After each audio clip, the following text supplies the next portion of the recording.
امام منذری رحمہ اللہ نے ایک بڑی طویل حدیث نقل کی۔ حضرت انس بن مالک رضی اللہ تعالیٰ عنہ بیان فرماتے ہیں کہ ہم سارے بیٹھے ہوئے تھے تو رسول اللہ صلی اللہ علیہ وسلم نے فرمایا ابھی ایک جنتی آدمی آئے گا، ابھی ایک جنتی آدمی آئے گا۔ تو ایک انصاری صحابی وہ مسجد میں حاضر ہوئے، جوتے ہاتھ میں پکڑے ہوئے تھے کیونکہ جس طرح کا ماحول ہے۔ اگلے دن پھر نبی صلی اللہ علیہ وسلم نے اسی طرح صحابہ سے فرمایا کہ ابھی ایک جنتی آدمی آئے گا۔ دوسرے دن پھر وہی انصاری صحابی اسی طرح سے۔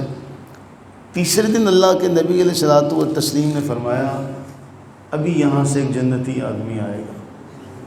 تیسرے دن پھر وہی انصاری صحابی مسجد میں حاضر ہوئے تو حضرت عبداللہ، حضرت عمرو بن عاص رضی اللہ تعالیٰ عنہما کے جو بیٹے تھے حضرت عبداللہ رضی اللہ تعالیٰ عنہ، وہ سوچنے لگے کہ میں پتہ تو کروں آخر یہ کیا کام کرتا، آخر ان کا کون سا عمل ہے کہ نبی صلی اللہ علیہ وآلہ وسلم ایک بار بھی کسی کے لیے فرما دے تو بہت کمال کی بات ہے، بڑے مرتبے اور رتبے والی بات ہے۔ 3 دن اللہ کے نبی صلی اللہ علیہ وسلم فرماتے ہیں کہ ابھی ایک جنتی آدمی آئے گا، ایک دن بھی یہ آئے، دوسرے دن بھی یہ آئے، تیسرے دن بھی یہ آئے۔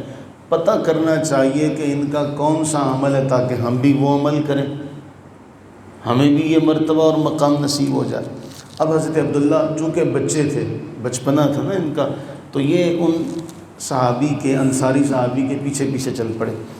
بھلے وقت تھے تو جا کے ان سے کہنے لگے میرا اپنے والد سے ہو گیا ہے جھگڑا، تو میں نے قسم کھا لی ہے کہ میں 3 دن تک اپنے ابا کے پاس نہیں جاؤں گا، تو آپ مجھے اپنے ہاں پناہ دے دیں۔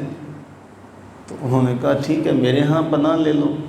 تو حضرت عبداللہ کہتے ہیں کہ میں ان کے ہاں رک گیا، کہتے ہیں بس صرف فرض نماز پڑھتا، اس کے علاوہ میں نے ان کا کچھ نہیں دیکھا۔ ہاں یہ کہ وہ تہجد کے لیے بھی اٹھتے، بس اس کے علاوہ کوئی ایسا کام نہیں تھا جو وہ کرتے۔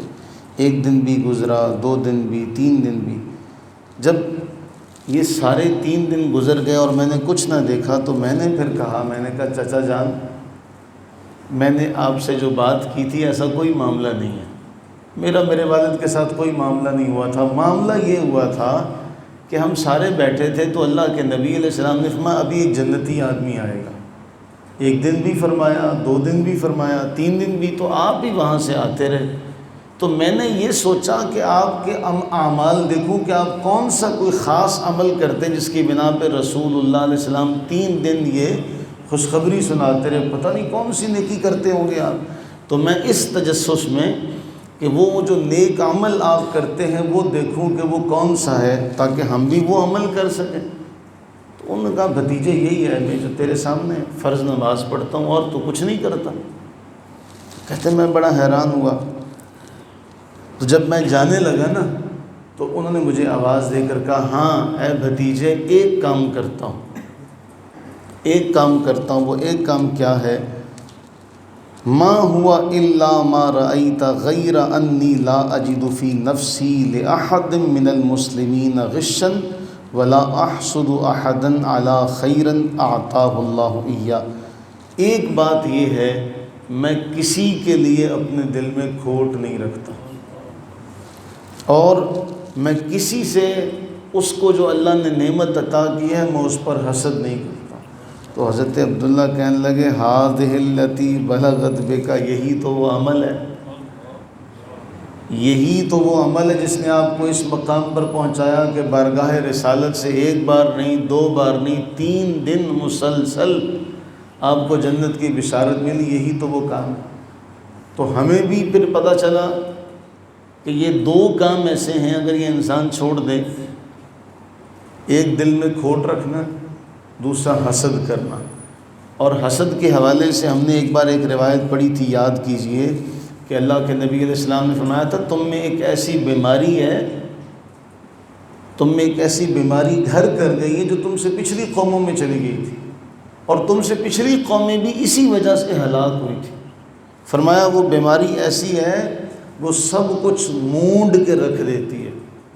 پنجابی میں سب کچھ مون دیندی ہے. پتہ ہے وہ کون سی چیز ہے جو سارا کا سارا دین، انسان کے دین کا صفایا کر دیتی ہے؟ فرمایا وہ ہے انسان کا حسد کرنا. انسان کا یہ جو حسد ہے یہ ایسا بدترین عمل ہے کہ انسان کی نیکیوں کو، انسان کے بعض اوقات انسان کا ایمان بھی صاف کر دیتا ہے. تو آپ نے یہ بات فرمائی کہ میں کسی کے لیے دل میں کھوٹ نہیں رکھتا، میں کسی سے حسد نہیں کرتا. اللہ سے یہ دعا کریں کہ اللہ تعالیٰ اس خیر والے وقت کا صدقہ ہمیں کھوٹ سے، دل میں جو کینہ ہے اللہ تعالیٰ ہمیں اس سے محفوظ فرمائے. اللہ تعالیٰ ہمیں حسد سے محفوظ فرمائے. اللہ تعالیٰ ان بیماریوں سے ہماری نسلوں کو بھی محفوظ فرمائے. اللہ تعالیٰ ہم سب پر اپنی رحمت برکت نازل فرمائے. اللہم صلی